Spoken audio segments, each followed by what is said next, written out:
ఎన్నికల సమయంలో చెప్పిన హామీలన్నీ నెరవేరుస్తామన్నారు మంత్రి వాకిటి శ్రీహరి. ప్రతిపక్షాల ఆరోపణలను పట్టించుకోమని చెప్పారు. ఇంకా ఆయన ఏమన్నారో ఒకసారి చూద్దాం. బీఆర్ఎస్ పార్టీ జూబ్లీహిల్స్ నియోజకవర్గం ఉప ఎన్నికల్లో కాంగ్రెస్ పార్టీ ఘన విజయం సాధించే దిశగా వెళ్తుంది. మనతో పాటు మంత్రి వాకిటి శ్రీహరి ఉన్నారు. సార్, ఎలా చూస్తారు జూబ్లీహిల్స్లో కాంగ్రెస్ పార్టీ గెలవడం? ముందుగా మీడియా మిత్రులకు నమస్కారం. మీ ద్వారానే కొంత ఇది సాధ్యమైంది.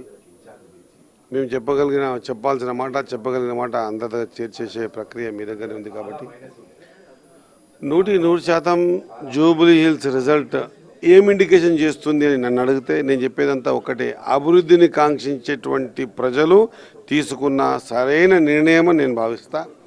జూబ్లీహిల్స్ నియోజకవర్గ ప్రజలు ఈరోజు తెలంగాణ రాష్ట్రంలో ఖచ్చితంగా పనిచేయడానికి ఓటేసి పనిచేయించుకుందామనేటువంటి బాట వేశారు. వారికి నా హృదయపూర్వక ధన్యవాదాలు.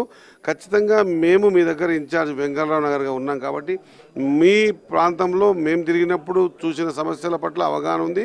ఖచ్చితంగా నవీన్ ద్వారా ఆ సమస్యలు నెరవేరుస్తాం, మీ నమ్మకాన్ని నిలబెట్టుకుంటామని చెప్పి తెలియజేస్తాం.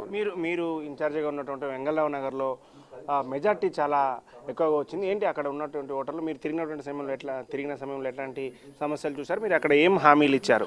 వెంకటరావు నగర్లో నేను తుమ్మల నాగేశ్వర్ గారు ఇన్ఛార్జిగా ఉన్నామండి. అక్కడ ఇప్పటికి కూడా నేను బయట చూసినప్పుడు జూబ్లీ అంటే పెద్ద సంపన్నుల నియోజకవర్గం అనుకున్నాం. కానీ మేము ఇన్ఛార్జ్కి వచ్చినటువంటి 58 బూతుల్లో చూసిన తర్వాత ఈ స్లమ్లో ఖచ్చితంగా అవి డ్రైనేజ్ సిస్టమ్ కావచ్చు, లేకపోతే శానిటేషన్ సిస్టమ్ కావచ్చు, రోడ్లు కావచ్చు, ఇండ్ల పైన ఉన్నటువంటి హై టెన్షన్ వైర్లు కావచ్చు, లేదా అతి ముఖ్యమైన తాగునీటి సమస్య కావచ్చు, ఇవన్నీ కూడా మేము నోటీస్ చేసాం. మేము ఇదివరకే 150 కోట్లు పెట్టాం. మేము ఇద్దరం మంత్రులుగా మేము మాట ఇస్తూ ఉన్నాం.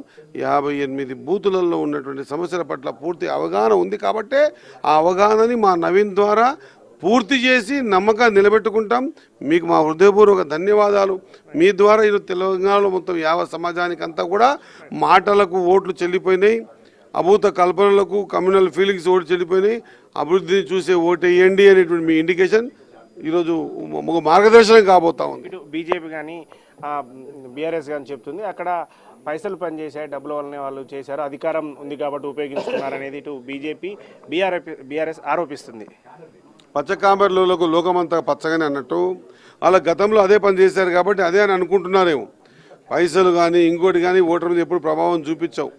ఓటర్ ఎప్పుడు కూడా 100% నిజాయితీగా అంబేద్కర్ గారు ఇచ్చినటువంటి ఓటు అనే వజ్రాయుధాన్ని డెవలప్మెంట్ కోణం చూసి ఓటేసుకున్నాడు. ముందు ఆ ఓటర్ మహాశయులకు మీకు క్షమాపణ చెప్పాల్సి వస్తుంది. ఒకవేళ మీరు ఇది ఆరోపిస్తే ఓటర్ మహాశయులకు క్షమాపణ చెప్పాల్సి వస్తుంది. ఖచ్చితంగా ఓటర్ మహాశయులు జర ఒక్కసారి అర్థం చేసుకోండి. మీరు డబ్బులకు అమ్ముడు పోయారనే మాట అంటా ఉన్నారు. ఇది 100% అవాస్తవం.